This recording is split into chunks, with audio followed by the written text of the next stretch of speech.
Fala, senhores, Azevedo aqui. Então, hoje eu fui ver o Thunderbolts no cinema e, cara, assim, é o melhor filme da Marvel desde Vingadores Ultimato. Cara, eu não tô zoando, tá? Esse filme, principalmente porque ele foi um filme construído ao longo de alguns filmes da própria Marvel. A Marvel já vem trazendo alguns desses personagens, mas o que mais me impactou, o que mais me interessou nesse filme é que é um filme que ele é divertido, leve, aborda alguns assuntos pesados, mas é uma história bem contada. Somos os Thunderbolts!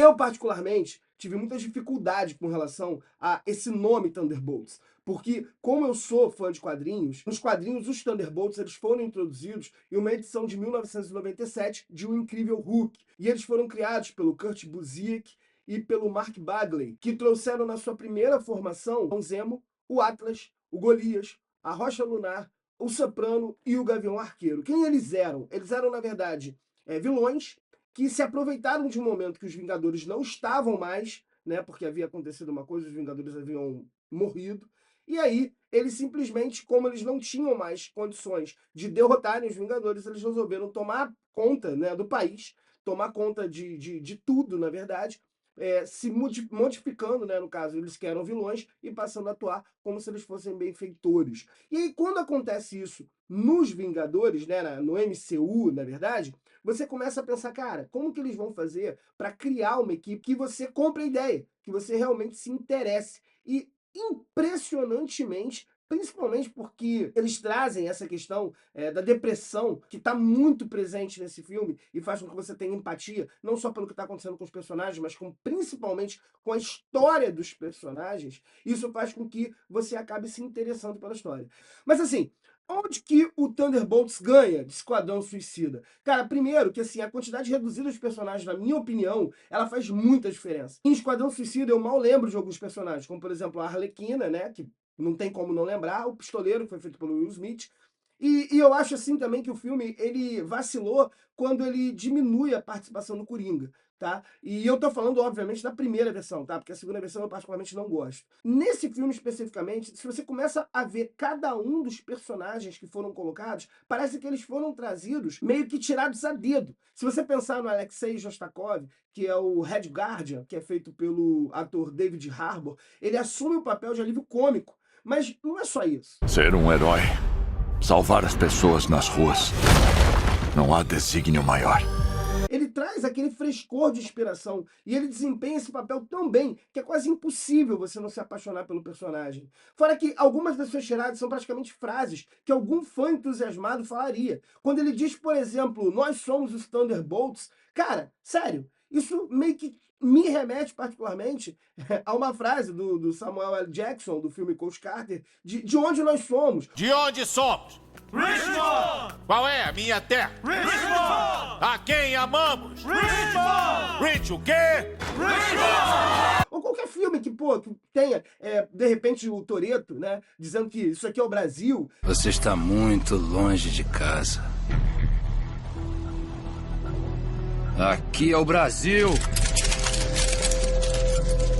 Tipo, é uma tirada que talvez um fã falaria. Então você se enxerga no personagem. Fora que ele é fã do Buck, né? E, assim, a interação entre eles dois é muito bem demonstrada no filme. Quando eles estão juntos, é sempre um momento divertido. E pra mim eles conseguem fazer uma ponte de forma primorosa, porque se você lembrar, essa idolatria que o Red Guardian tem com o Buck parece um pouco com a relação que o Buck tinha justamente com o Capitão América. Então, assim, dá a impressão de que isso faz bem pro Buck, principalmente por ele agora se ver numa situação inversa e contrária à que ele tinha antigamente, né? De admirar aquele amigo dele. E agora ele tem alguém que tá o admirando.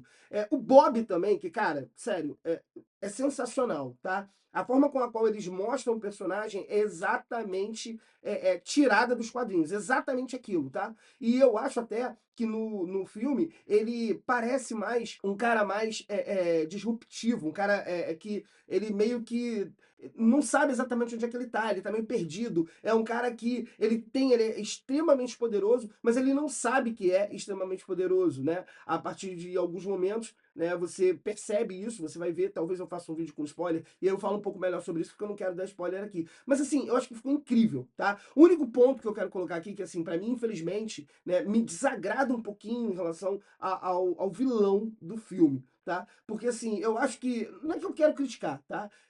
Mas eu acho que eu também não sei de que maneira que a Marvel poderia fazer de forma diferente isso, tá? Mas quando eles pegam um vilão que é uma solução que já foi utilizada em outros artifícios e provavelmente também deve ser utilizada do mesmo artifício no próximo filme do Superman, eu particularmente não gosto, tá? Mas enfim, eu acho que não tinha outra forma de ter um outro vilão nesse filme e acaba funcionando também, mas eu queria que fosse, sei lá, um outro personagem ou alguma outra coisa. Mas enfim, esse é o único ponto de vírgula assim que eu tenho pra dizer do filme. Outra coisa também que é uma grata surpresa pra mim é a Helena Belova. Cara, assim, presta atenção. A Helena, ela tá com uma dificuldade, assim, desde o outro filme, o filme da Viúva Negra, ela tá com aquela pré-depressão referente ao problema do que aconteceu com a Natasha.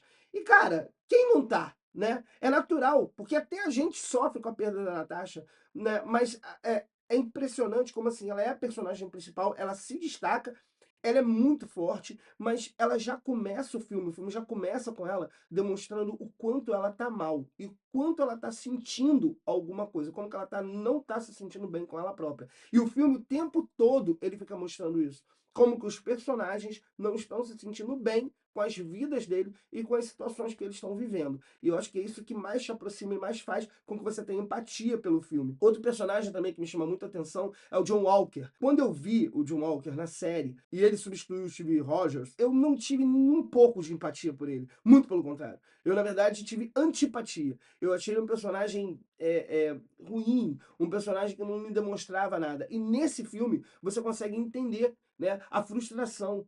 O fato do cara, pô, ter sido o Capitão América e ter ficado muito pouco tempo como Capitão América, ele ser frustrado por ter tido uma oportunidade que ele não conseguiu agarrar e não conseguiu fazer com que ela acontecesse. Então essa frustração ela é muito gritante. A Ghost também é outra personagem sensacional, né? Que você identifica que ela tem aquela frustração de ela ter os poderes e não conseguir ficar estável, ela precisar usar desde cedo, né, um uniforme para poder ficar estável no lugar. Nossa, você imagina, né? E o Buck ele vem já meio perdido há alguns episódios, alguns filmes, algumas séries, você não vê o Buck encontrado em lugar nenhum. Inclusive, quando ele é o líder nas histórias em quadrinhos dos Vingadores Sombrios, né, ele passa a ser o líder naturalmente daquele grupo. E aí, quando você vê que, de repente, ele pode ser o líder de alguma coisa, ele pode se recolocar numa situação que até então ele não se via, né? Até porque ele nunca foi um estrategista, ele nunca foi um líder, ele nunca liderou. Mas você vê que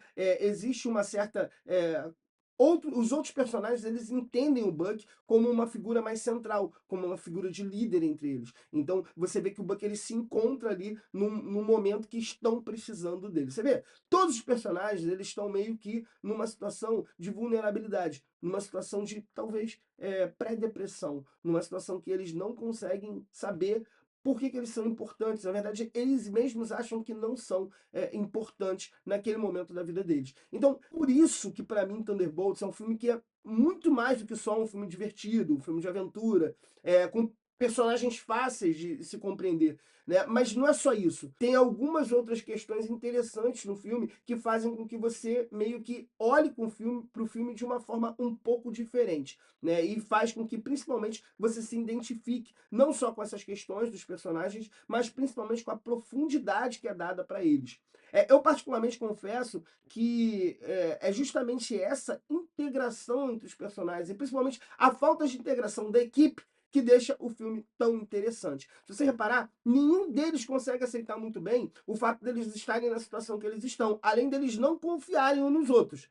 Eles não confiam sequer neles próprios, né? Sabe quando você tá com um buraco que praticamente você acha que ninguém conseguiria estar tão pior que você naquela situação, no momento que parece que você está sozinho. E mesmo as poucas pessoas que estariam ali para ajudar você, elas nunca estão. Mesmo pessoas que teoricamente são próximas, ou parentes, família, mas mesmo assim você sempre parece que você está sozinho e que você tem um vazio. E sendo assim, por que você que não consegue preencher esse vazio com pessoas próximas, pessoas da sua família, como você vai conseguir preencher isso com pessoas que praticamente você não conhece? A única forma é se elas tiverem problemas tão grandes quanto os seus, e talvez até alguns piores. Então, eu acho que essa sintonia que faz com que eles que precisaram trabalhar juntos consigam se reunir como uma equipe. A Helena, ela demonstra, assim, também eu falei um pouquinho antes disso, mas ela demonstra uma pré-depressão, porque, cara, a Natasha ela é uma personagem muito importante para todo o CM, tanto que a gente imaginava que ela em algum momento ela fosse voltar. Só que assim, sendo muito sincero, depois desse filme, eu acho que existe uma passagem de bastão. E eu agora entendo que a Helena, ela é sim a nova Viúva Negra. Tá? E é impressionante como que o filme todo ele demonstra esse vazio que ela está sentindo, porque você percebe o quanto ela está vulnerável e o quanto ela está precisando de ajuda e de se sentir parte de alguma coisa. Eu acho que isso acontece, né? E isso acaba fazendo com que a gente realmente também entenda muito melhor a personagem. Enfim, o Thunderbolts ele tem cenas de ações sensacional, né? Mas o que te prende mais no filme é a veracidade com a qual você encara esses sentimentos de dor dos personagens e como todos eles se conectam, tá? Com essa dor que advém principalmente do Bob. Então a história ela trata principalmente de baixa autoestima, vulnerabilidade, frustração, a sensação de você estar quebrado. E dá para você sentir esse sentimento que eles estão passando. E você sente isso junto com eles. Até porque todo mundo já se sentiu assim em algum momento. É um momento que às vezes você tá, sei lá, querendo estar fazendo algo maior, mas você continua ali não sendo o melhor ou não se sentindo o suficiente. E é esse sentimento que faz com que esses anti-heróis se tornem tão reais e tão humanos. Ou seja, o mais importante desse filme é de ter um roteiro coeso e que conta com uma boa história, independente de existir todo um universo compartilhado, que nesse caso não tinha a mínima necessidade de aparecer. Esse filme, ele, em específico, para mim, eu acho que valeu demais a experiência de ser um filme que não parece tanto um filme da Marvel. Você não imagina que eles fariam um filme assim. Quando o filme acontece e quando algumas coisas acontecem, você vai entendendo, você entende o quanto que esse filme ele funciona como fechamento para toda essa fase e principalmente com as cenas pós-crédito, você enxerga claramente se desenhando o que vai acontecer nos próximos capítulos, coisa que não acontecia com outros filmes, como por exemplo Shang-Chi, que você não sabia para onde que vai, inclusive poderia talvez ter aparecido nesse filme, nem que fosse numa participação especial, mas com esse filme, o filme do Capitão América 4, que eu também, sinceramente, não me dá nenhuma perspectiva, nem sobre o futuro do MCU, nem sobre o filme mesmo em si. Esse filme especificamente é um filme que eu, sinceramente falando, não só gostei muito, mas eu indico que se você puder assistir, você vá pro cinema assistir. Já acabaram com a terapia? Vamos nessa. Vocês podem não ver o que eu vejo, mas essa tem toda a cara de uma equipe que vai alcançar a glória. Bom, na minha opinião, Thunderbolts é nota 8. 8,5, vai. Espero que vocês tenham gostado. Se gostou, clica aqui embaixo, curte, se inscreve no canal. Um abraço e até a próxima.